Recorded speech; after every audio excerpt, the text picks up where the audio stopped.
Good morning, everyone.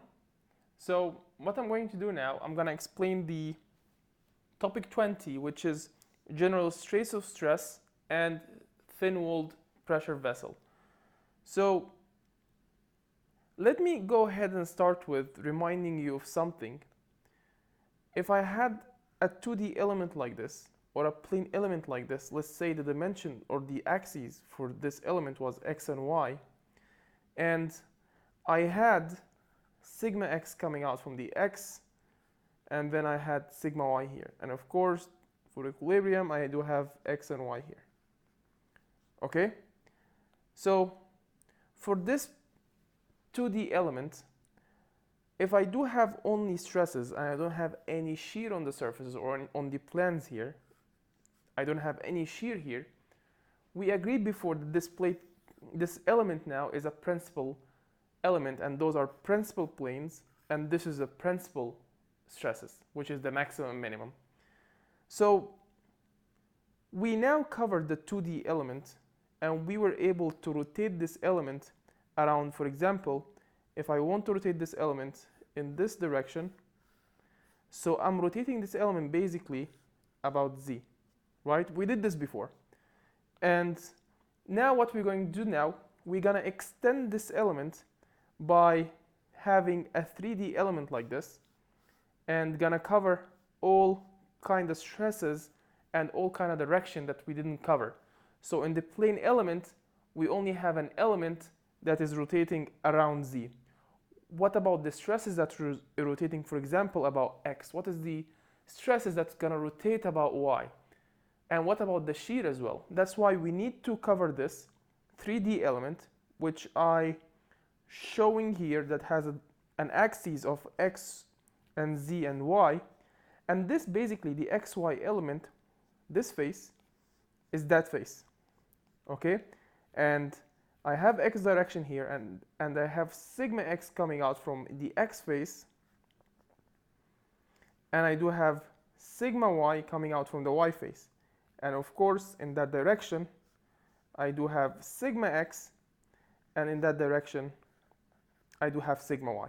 Okay, this is what we used to do before, but now I want to also consider the stress that's coming out from the z face, which if I want to draw is going to be something like this, sigma z, which is coming out of the page in the z direction. Same as the one that's from the back, I'm going to call it sigma z. Okay? But here is the thing. Unless mentioned, whenever you are considering the 3D element, sigma z is going to be 0, okay? Unless mentioned. And it's going to be mentioned, the number for the sigma z, in the pressure vessel. That is the second part of this lecture. So let's consider the other faces. So now what we considered only is the x and y, which is what we did for the past 3 or 4 lectures. So now, to consider all the other 3D faces, I want to take this face out, which is, for example, I'm looking, my eyes is here, I'm looking in this view, and when I look at this view, I see this. And what I see x in that way, which is that x, and I see z in that way, and the out of page now is gonna be y. So I'm gonna write x and z. Okay, and now the stresses that coming out of x, I'm gonna call it sigma x, and this in the z direction I have sigma z. Okay, and now if I want to rotate this element now is gonna rotate about y.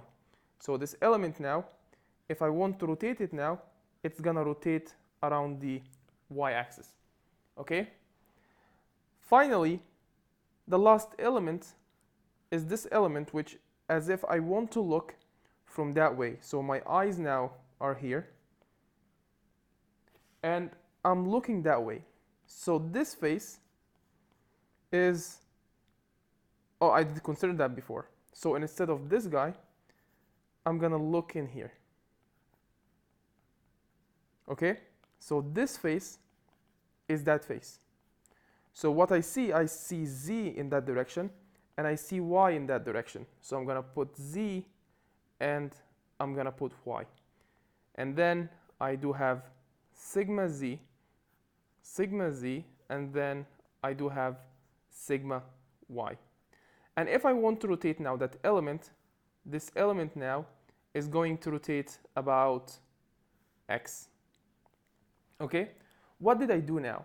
I just drew the plane element for all the planes. So now if I want to study the 3D element, I'm not only gonna study this plane element, I'm gonna study the two other plane elements. So if I studied all three and I found the x and y for those three, for example, the horizontal and vertical, and I rotated them, I rotate that one, and I rotated that guy.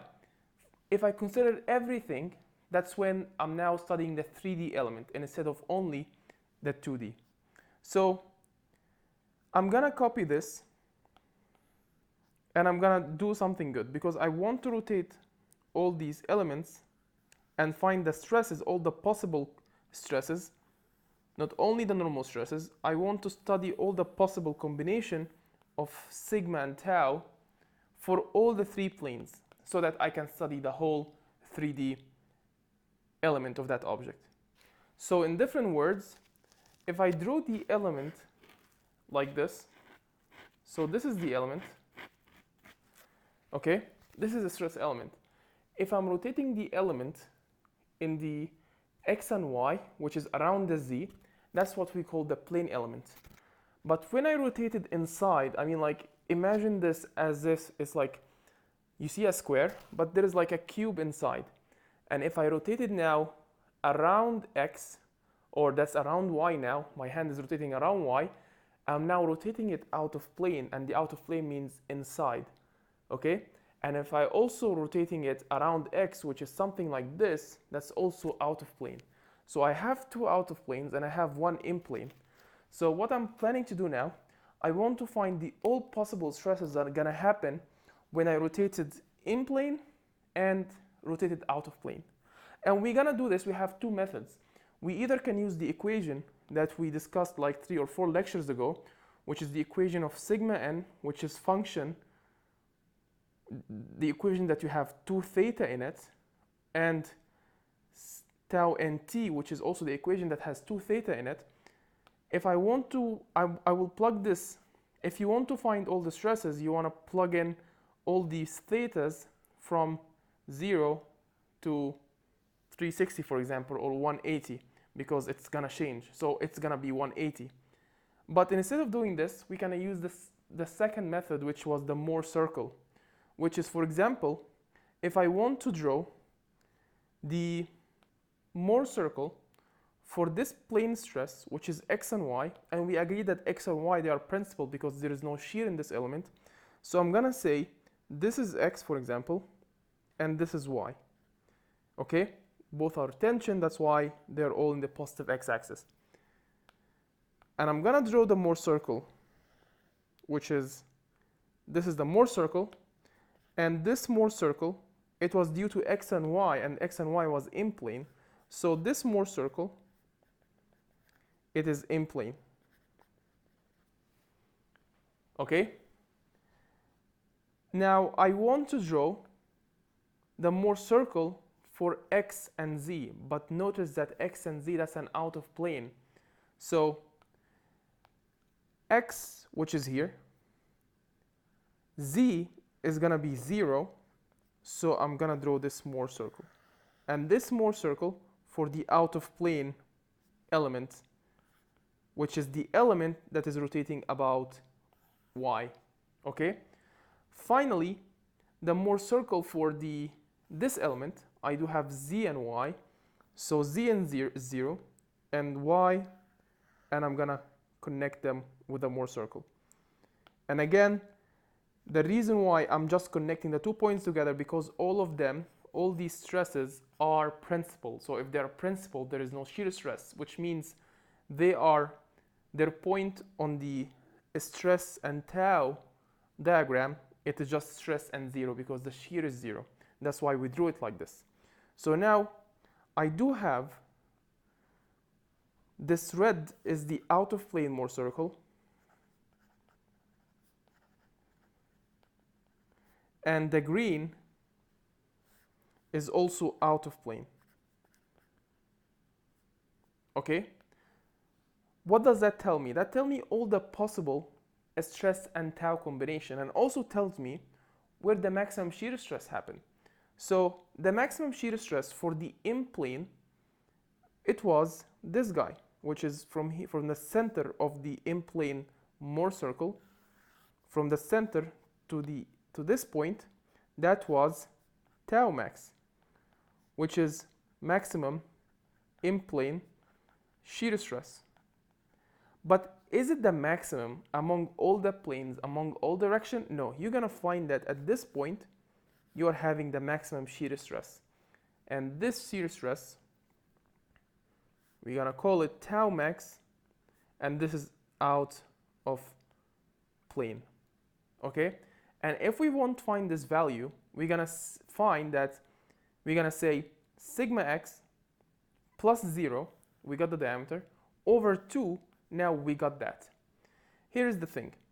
If I want, now I have a maximum in plane, and I do have a maximum out of plane, and another maximum out of plane. So the maximum of all those maximums, we're gonna call them absolute maximum shear stress. For this case, the absolute maximum happened out of plane, right? And it happened out of plane, and it is gonna be, for example, sigma x over 2, okay? So if I gave you another case where, for example, the in-plane element, I had sigma x was positive and I had sigma y was negative, okay? And if I want to draw the Mohr circle for the in-plane, so this is gonna be the in-plane Mohr circle, and this value here, for example, that is the tau max in plane. Now, if I want to draw the out of plane Mohr circles, I do have sigma z is 0, right? Then I'm gonna connect x with z, and I'm gonna connect y with z. So I do have now two out of plane Mohr circles, which is this guy and that guy, and I do have this in plane Mohr circle. And now if I asked you what is the tau max or the tau absolute max, where it happened in plane, right? And the value for it, it is equal to x minus y over 2. X minus y, which is that distance, and I said minus here because y is negative. So negative and negative, it's gonna be positive. So x plus y, that's the diameter of the big circle, over 2. Now you got the tau max for the in plane, and at the same time, that's the absolute tau for this element. So now what we did, we covered all the possible stress, normal stress, and shear stress for the in plane and out of plane that can happen. So now we are confidently can design our structure or our beam or whatever we want. Okay? Here is an example. Let me tell you, if, for example, I gave you x was here and y was here. So again, connect the x with y, that's the in plane now Mohr circle. The out of plane, you need to put z here at 0. So you're gonna connect z with x once, and then z with y now. So now that's gonna be the Mohr circle for the in plane and out of plane, and that's we call it 3D. We are now considering the 3D element. And the maximum shear stress here, or the absolute maximum shear stress, happened out of plane, and this is its value. And note here that when I say only tau max, that's when we are talking about the maximum in-plane shear stress.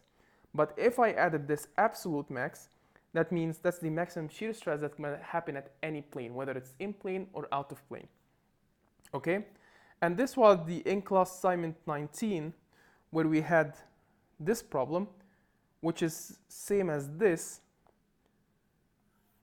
And I asked you here, extend the concept of Mohr circle to 3D by drawing circles for the out of plane. So what would you do if you have this Mohr circle?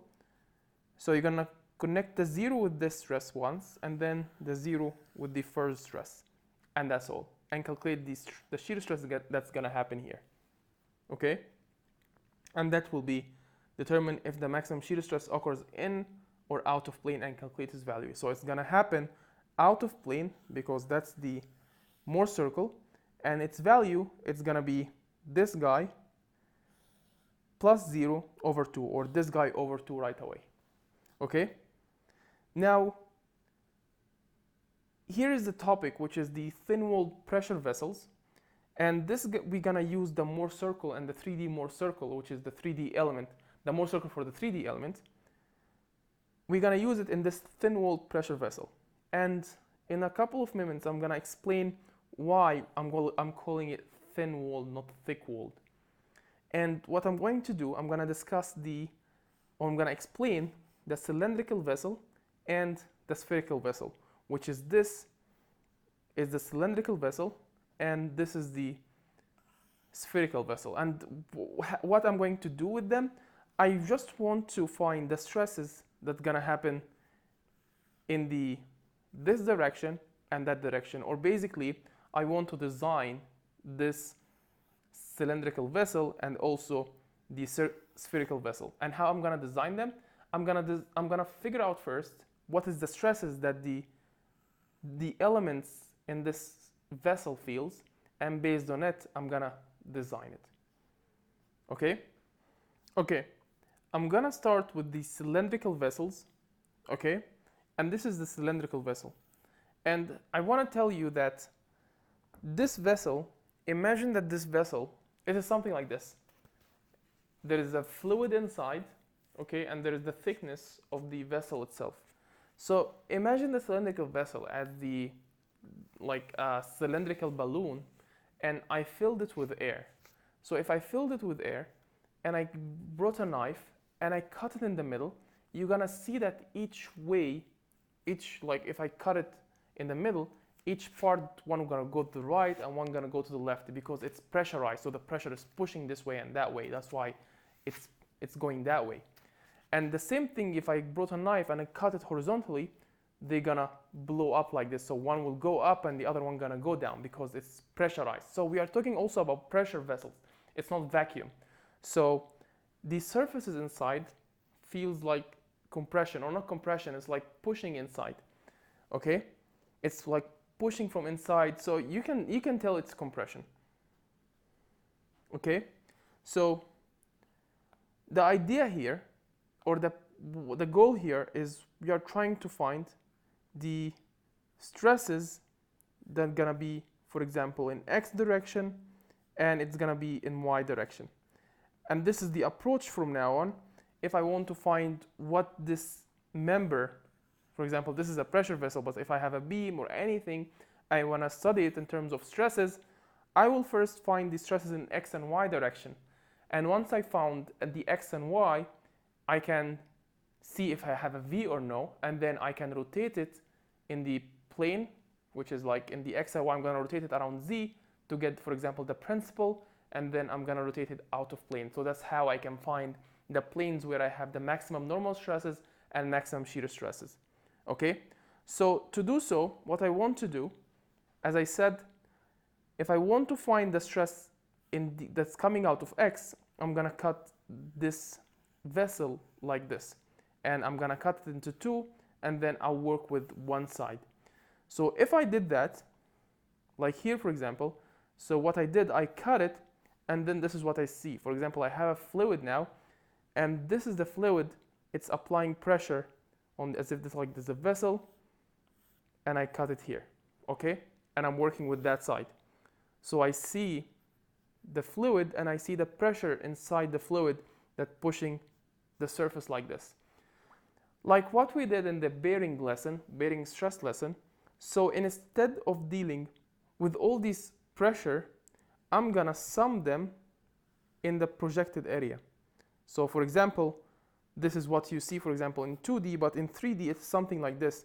So instead of dealing with all these pressure, I'm gonna instead sum them in this phase, as if I'm gonna deal with the projected area.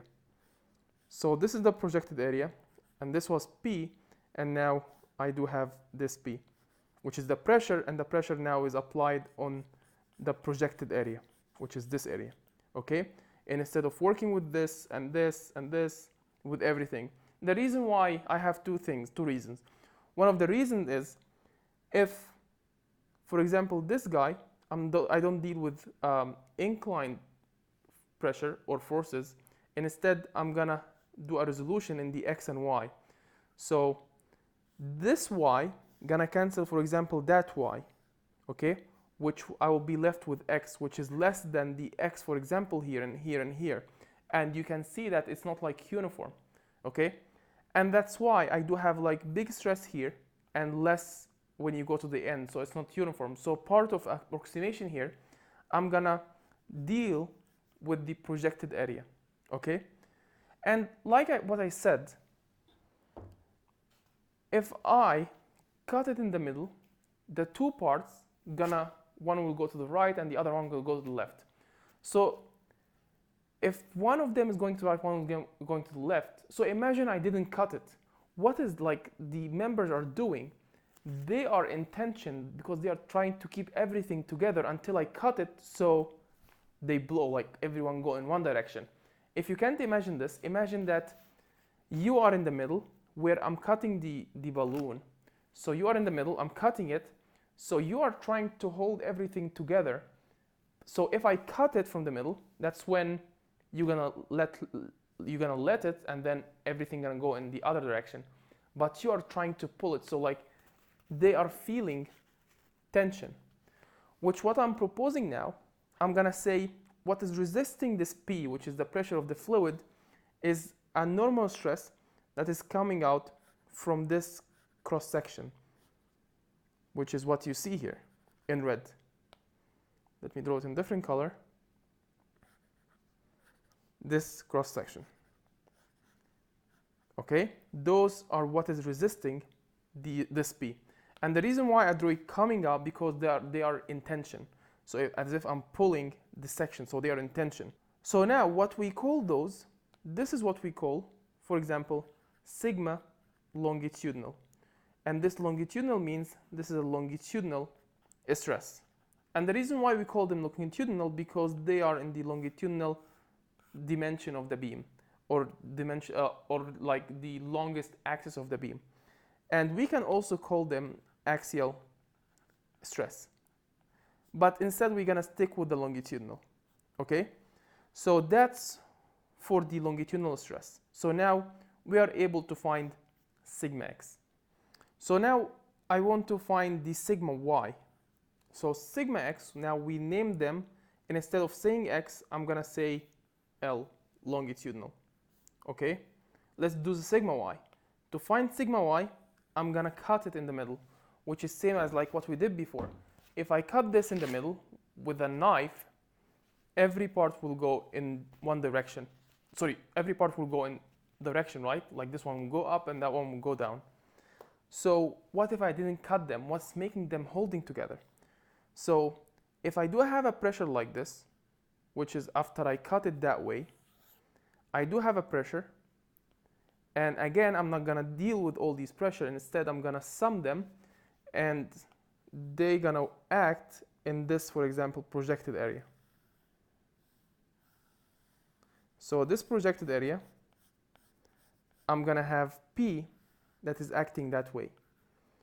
Because again, all these in the sides, they're gonna be cancelled with that side, okay? They're gonna cancel each other.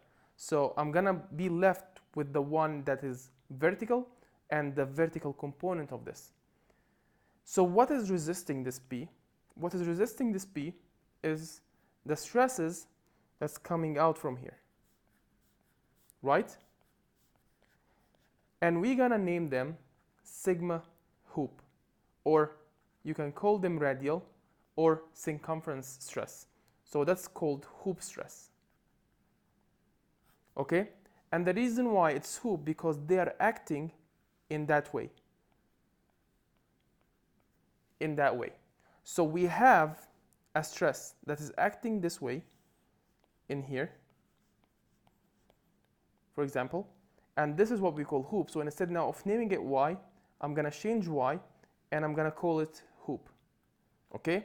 So now I do have hoop stress, and I have longitudinal stress, and I do have hoop stress. I didn't derive them yet, so I'm gonna do this now in next slide. And I'm gonna start with the hoop, or radial or tangential, which is what you see here. So what you see here, that the element feels tension, which is what you see here. If I cut it in the middle here, that the stresses are trying to pull each other, and that's what you see. They are in tension. So this is what we did. So instead of having pressure like this, I'm gonna have this pressure act on this projected area, okay? Which is what you see here, as if I summed it that way. So this one represents any section that I took in here.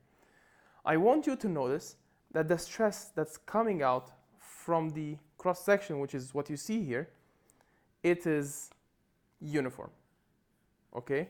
As if I can draw them like this. They are uniform. They are not like increasing or decreasing like this.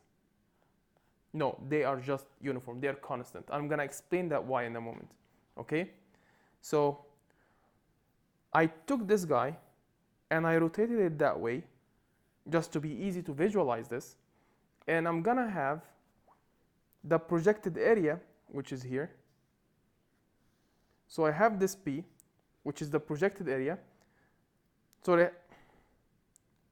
I have this P, which is the pressure that's applied on the projected area, and then I do have the sigma hoop that's coming out from that direction. And now, if I want to find, for example, what is the sigma hoop gonna be equal, I'm gonna say, okay, I do have this cylindrical vessel, which has a length of sigma x, and then I do have a radius, and then I do have a thickness, and it's mirrored down, so I have a radius here, and I do have a t here, okay? Which is this guy, which is as if I took this section, for example, out. So we don't need it. Let's do something which is as if I'm assuming this is the x direction. I'm gonna say summation forces in the x direction is equal to 0. So to do equilibrium, I do equilibrium with forces, not stresses. So what I want to do, I want to say that P times the area, which is 2r, times delta x, which is what you see here. I have 2r, and then this length is delta x. I do have the P, which is, for example, in that direction, and sigma hoop is coming out from that direction. So I'm going to say minus sigma hoop, which is the stress, times the area. So the area here is delta x times t, and I'm going to multiply it by 2. Sigma x, and then t, and then multiply by 2. And the whole thing is equal to 0. Now, if I want to take this sigma hoop to the other side, I'm going to say equal, and then as if I took it to the other side, right? I'm going to cancel delta x with delta x. I'm going to cancel the 2 with the 2. And then I'm coming with this equation, which is delta h, which is sigma hoop, is equal to PR over T. And this is the hoop stress for the cylindrical vessel. Okay? So P here is the pressure, R is the radius, and T is the thickness of the vessel. And then I do have this, what we call hoop stress. Okay? So now we found the hoop stress, and then we want to find now the longitudinal, which will happen in that direction. Okay? So we agreed that I do have P in that direction, and I do have longitudinal that's coming out from that direction. So if I did summation of x equal to 0 to find the sigma long, what I'm finding is I'm going to say sigma long, which is stress, times the area, which is the area of that ring. So I'm going to say the circumference, which is the perimeter here, which is 2 pi r, okay, times t. So as if I'm taking this guy out, which is, I'm taking this red hatched element out like this, I know that the length for this is 2 pi r, which is the perimeter of the circle, and then multiply by t. So I'm going to do this here, which is 2 pi r t, and then that is the sigma long minus pressure times pi r squared, because the pressure is applied on the projected area here. And I didn't put the dimension, but the dimension from here to here, like the previous example, I do have radius and another radius here, and then this is t. Okay? So if I want to, the whole thing is equal to 0, and if I want to find sigma longitudinal, as if I took p to the other side, which will leave me with this equation. I'm going to cancel pi with pi. I'm going to cancel r with one of the r's. And then sigma long, you're going to find it's equal to pr over 2t. Okay? So, and again, this is the thickness, this is the radius, and here is the pressure. So let me find the relation now between sigma hoop and sigma long. So sigma hoop was pr over t, like what we concluded, pr over t. Sigma long was pr over 2t. So if I said sigma hoop over sigma long, I'm going to find that the relation between h and l is equal 1 over 2, which means hoop is twice sigma l. And you can see it here. You can see both of them are pr over t, but the sigma long is 1 over 2, which is half pr over t, which is basically half the hoop. So hoop is twice that, which tells you if I do have the cylinder like this, it is likely to have crack in the hoop direction like this. This is the crack, because hoop is larger than the longitudinal, which is what you see here. So if this cylinder is made from one material like a steel, for example, and steel is isotropic, which means the strength of the steel in one direction is same as the other direction, and that's the meaning of isotropic. So if this material is isotropic, so it has strength in x same as strength in y, and I'm using a strength term because that's the capacity, but eventually you're going to find that the stress, which is due to loads, you're going to find the stress in hoop is larger than stress in long, which is going to make the cylinder break in the hoop direction most of the time, which is what you see here in the cracks. So for example, most of the cracks or the failure that happen in the cylinder plane, it usually happen like this, which is, it is like this, right? This is the hoop. Okay? Same as here, it broke in the hoop, and here, because sometimes it break in the longitudinal direction, but look where it broke. It broke at the connection, because the vessel doesn't come in one piece.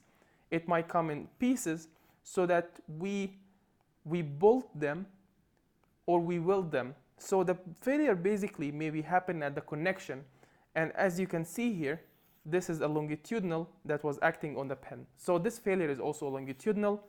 This one as well, if you look on the inside, that's longitudinal. So I hope now you can tell what the hoop stress and longitudinal stress, how it's going to affect the vessel, how you can find its equation, and also, most importantly, how it's going to cause a failure, or how's the shape of the failure to the hoop or longitudinal. Okay? So I want to continue this by drawing the Mohr circle. So we have two Mohr circles here.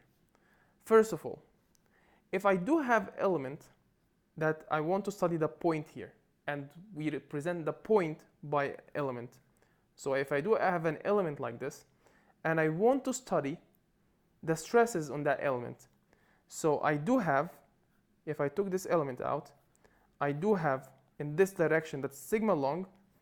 In the other dimension, I have sigma hoop. And here in the outside, I do have atmospheric pressure, but all the pressures that we're gonna deal with in the vessels, we're gonna use the gauge pressure. And to remind you the difference between the gauge and the atmospheric, So I do have atmospheric, and atmospheric is 0 gauge. That's why at the vessel from the outside, I do have atmospheric, and that's 0 gauge. Okay? So if I want to draw the Mohr circle here, I do have hoop, which is larger, sigma hoop, which is larger than sigma long, and both of them are in tension because they feel tension. Okay? And this is the Mohr circle for the in plane. Okay? And if I want to draw now the Mohr circle for the out of plane, I'm going to connect the longitudinal with 0, and like what we did at the beginning of this lecture, I'm going to connect this with 0 and the hoop with also 0. So to conclude here, the maximum shear stress or the absolute shear stress that's going to happen for the outer surface, because in a moment we're going to study the inner surface. For the outer surface, we have the sigma absolute max is going to happen for the out of plane, and the value for the shear is going to be sigma h over 2, because the big circle, it has a diameter of sigma h over 2. That is the maximum out of plane, and that's the absolute maximum shear stress for the outer surface, for the outer plane. So I have 2 out now. I know it might be confusing, but you're gonna get used to it. So now I want to find now for the inner surface. So for the inner surface, I do have the element here, for example, and if I took this element out, I'm gonna have sigma long in that direction, and I do have sigma hoop, and what I'm having now, I'm having in the z direction, I'm having pressure, but it's not in tension, it's in compression because it's pushing that element. I'm gonna have the pressure, and pressure is a gauge, is gonna be a gauge, okay? So now, for the inner surface, okay, I want to draw the Mohr circle. So the Mohr circle, for the in plane, it's gonna be the same, so which is what we did, sigma hoop, sigma long, draw the Mohr circle. For the in plane, it's the same as what we did for the outer surface, but now sigma 3 for the outer surface was 0, okay? Sigma 3 here is not going to be 0, and instead it's going to be p, and it's compression, that's why I put a negative p, okay? And now to draw the out of plane Mohr circle, instead of connecting the L with 0, I'm going to connect L with p, and the H with also p, and now I'm ending up with this Mohr circle for the out of plane. And the maximum absolute, the absolute maximum shear stress, it happened out of plane, and the value of it is going to be sigma h minus p over 2. And the reason why I said minus, because the p itself is negative, so the negative of the p going to cancel that negative, so I'm saying h plus p, sigma h plus p over 2, and now I found this shear stress. So differentiate between two things. If I told you draw the Mohr circle for the element in the cylindrical vessel, for the outer surface, the Mohr circle is going to go to 0, like this. But if you want to draw the element for the inner surface, it's going to go to negative p outside. And I want you to notice that sigma, the tau, the absolute maximum shear stress for the inner surface is larger than the one that's happened the outer surface, which also tells you that for the cylindrical vessels, and it's tricky, the cracks doesn't initiate outside like any other structure member, for example. Instead, it initiates inside. That's why it's important for the maintenance people or the engineers, when they maintain the vessels, you want to just take away or take out all the fluids from it every once in a while and check if there is cracks inside. And there is an event that happened in Illinois, one of the vessels that's also exploded and caused like casualties because the cracks initiated from the inside. And here's why, as you can see, that the shear stress now, it's not the maximum shear stress, it didn't go to 0 here, and instead we went from H to negative P, which increased now the maximum shear stress. Okay? I want now to tell you why we at the beginning said it is thin-walled, because the ratio between the radius and thickness was greater than 10. If the ratio is greater than 10, that's when the stresses that's coming out from the section, that's a uniform. Uniform means it's constant. But if I have radius over thickness, it is less than 10, which is what you see here, we call it thick-walled, and the distribution of the stress is not constant, okay? And if it's not constant, it will have different approach in solving it or in deriving the equation for the stress, okay?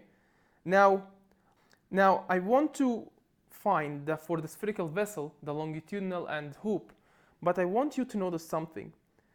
For the element that's inside, if I took a cut anyway within the circle anyway, I'm gonna end up, for example, with this shape, which is what we did for the cylinder. We're gonna end up with this shape like this, and then I agreed with you that the pressure, we're gonna use the projected area, and when we do summation fx, we found that the sigma, for example, longitudinal and at the same time hoop, because they both gonna be the same now, it is PR over 2T, which is same as the longitudinal for the cylindrical vessel. Okay? Now, if I want to draw now the Mohr circle for the outer surface and inner surface for the cylindrical vessel, now I don't have long and hoop with a different value, and instead they both have the same value. That's why sigma hoop is equal to sigma long, and the circle now is a point. I don't have a shear stress now. The shear stress is gonna be 0. And if I want to extend this to the 3D, for the outer surface I have the sigma is gonna be 0. So I'm gonna make a Mohr circle like this. Okay? And the maximum shear stress, I don't have any other shear stress other than this, so I'm gonna say absolute max, and that is sigma h over 2 or sigma l over 2, since they are the same. And again, I don't have in plane shear stress for the sphere because the hoop is equal to long, so there is no circle to draw. And since there is no circle to draw, that means the Mohr circle for the in plane is equal to 0. But instead, what I do have, the out of plane Mohr circle, but I do have a shear stress in the out of plane, okay? And if you want to verify this, we can use the equation. For example, what was the equation for the tau? Which was x minus y over 2 squared under the square root plus tau xy. And this is square. And the thing is, I want you to notice what we did before. The reason why all the elements, for example, in the cylinder, for example, here, I only had stresses in the x direction. I didn't have any stresses that coming out that way, up or down, which means that the element that's here, there is no shear stress. So the shear stress was equal to 0. Same as here, it only was in x and y, and like, it was only, sorry, in x, because the y here, the y component for that guy, canceled the y component here. And this guy canceled that guy. That's why I didn't have any shear stress. That's why when I drew the Mohr circle here, this element was a principal element. And it is principal element because I don't have any shear. And remember, if I have an element that's free from shear stress, that means it is a principal element. That's why I consider H and L, they are principal stresses.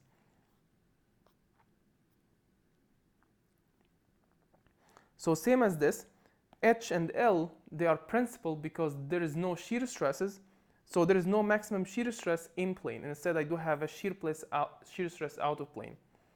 For the inner surface, I'm gonna have sigma long and sigma hoop, they're gonna be the give point, which means the maximum shear stress in plane is gonna be 0. But the out of plane, I'm not gonna go to the 0 here. Instead, I'm gonna go to negative p, which now I'm gonna extend the circle to be something like this. So here is the maximum absolute. And it is sigma h minus p over 2. Okay? So as a summary, I do have sigma h, sigma l, and I do have tau max, which is PR over 4t, and that's the tau max in plane. Okay? How I got that? If I went to the cylinder, here for example, and I want to find the tau max for the in plane, which is this guy, what I'm basically doing, I'm going to say sigma h minus sigma l over 2, right? What was sigma h? It was PR over t. Sigma l was half PR over t over 2.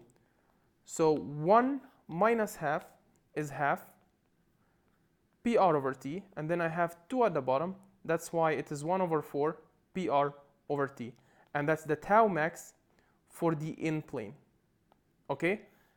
I did this because in case you want to memorize it, for example. But like as long as you know how to draw the Mohr circle and you know the equation for sigma hoop and sigma L, I don't think that you need to memorize it. Okay?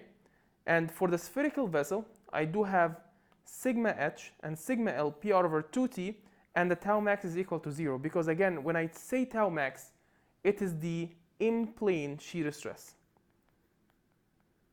Okay? When I say tau max only, that's the in-plane. When I say tau absolute max, that's the maximum of both in-plane and out of plane. Okay?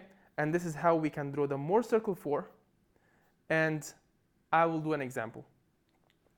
So the example here tells you, you have a cylindrical tank with a diameter of 18 inches, so I'm going to say D is equal 18 inches, okay, subjected to a pressure of 450 psi. So the pressure here is 450 psi.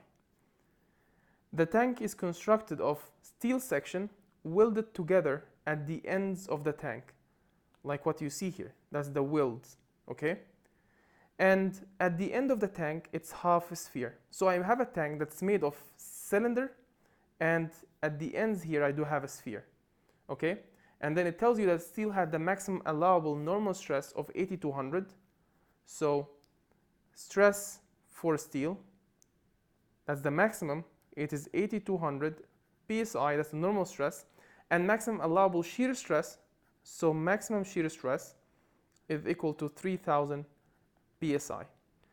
The weld can hold a normal stress, so I have a normal stress for the weld, of 6250 psi. The questions ask you, find the minimum required thickness, so we want the T. Okay, how will I find the T? So I do have cylinder and sphere, don't forget. So for the cylinder, the cylindrical vessel, I do have sigma long and I do have sigma hoop, right? Sigma long is PR over 2t and sigma hoop is PR over t. Again, what is unknown is the T, okay? And you are giving the maximum normal and you are giving the maximum normal also. So hoop and longitudinal, they are both normal stresses. So I'm gonna say that for the longitudinal, the steel normal stress is 8200 psi equal to P, which is 450, radius is 9 inches over 2 times T. So T is unknown. So if I solve this, I'm gonna find that T is equal to 0.25. So basically what I'm doing every time, I'm gonna use this limits to get the T for each limit. And I'm gonna find the controlling T, and this will be the thickness for this vessel. And when we find dimension, that means we are designing, and that's the name of the design. So if I want to design something, I want to find dimensions, okay? Second thing, I want to find the T due to the limit of the normal stress due to the hoop stress. I'm gonna say 8200 psi is equal to 450 times 9 inches over T. And if I solve this, you're gonna find that T is equal to 0.494 inches, okay? That's due to the cylinder. Due to the, for example, the sphere, the equation for the steel is PR over 2T, that is long end hoop, which is what I did here. So there is no need to replicate myself again, and because due to the sphere, I'm gonna find the T is equal to 0.25. So what I'm going to do now, I'm gonna find the limit due to the yield. So the yield is here, and what is gonna control the yield? That is the longitudinal stress. So the longitudinal stress, I'm gonna repeat this equation again, but instead of putting the steel limit, I'm gonna put the yield limit, which is the material that is yield made of. So I'm gonna write the yield here, and instead of 8200, I'm gonna say 6250, and same equation. And when I do this, I'm gonna get T is equal to 0.324, okay? Lastly, I want to find the T due to the tau max equation. So the tau max is 300, okay? So if you remember, for the cylinder, I do have the in-plane Mohr circle, and I do have the Mohr circle that's here, and another Mohr circle that goes until the end, and that was for the inner surface, okay? And the value here, that was the maximum absolute shear stress. What I'm trying to make here, the point that I'm trying to make here, is instead of using this tau max, the in-plane shear stress, because this is not the one that's controlling, instead the one that's controlling for the cylinder is the out-of-plane shear stress for the inner surface. It's gonna be the sigma hoop minus P, which is the pressure, over 2.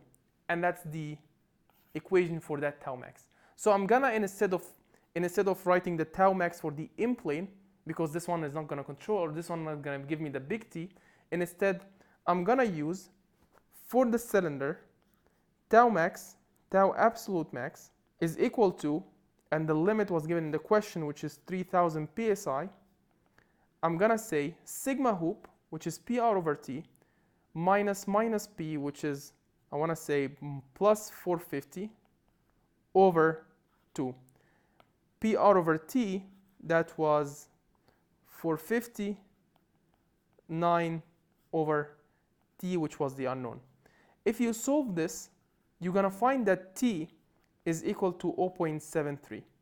One might ask me a question, why did you use the tau absolute max for the inner surface for the cylinder and didn't use the sphere?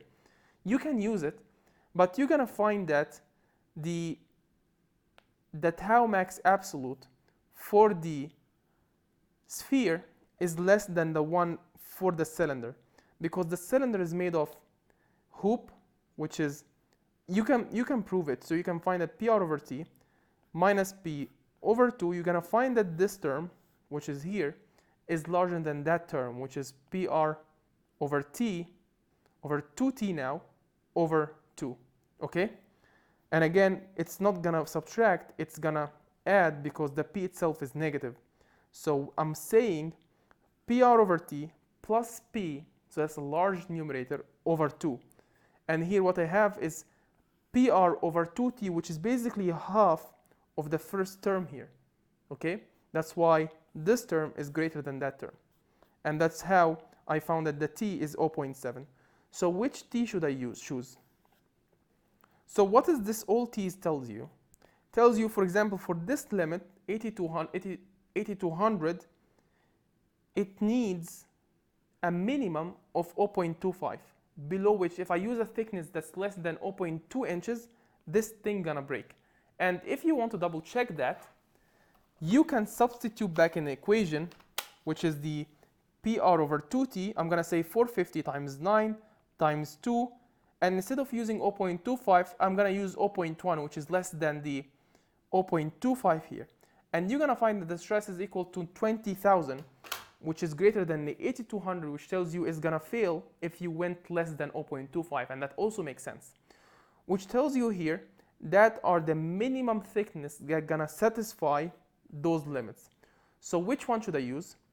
If I use, for example, 0.25, now it's gonna be safe for the longitudinal stress for the steel, but it's gonna fail in the hoop direction, and the weld gonna fail, and it's gonna fail in shear.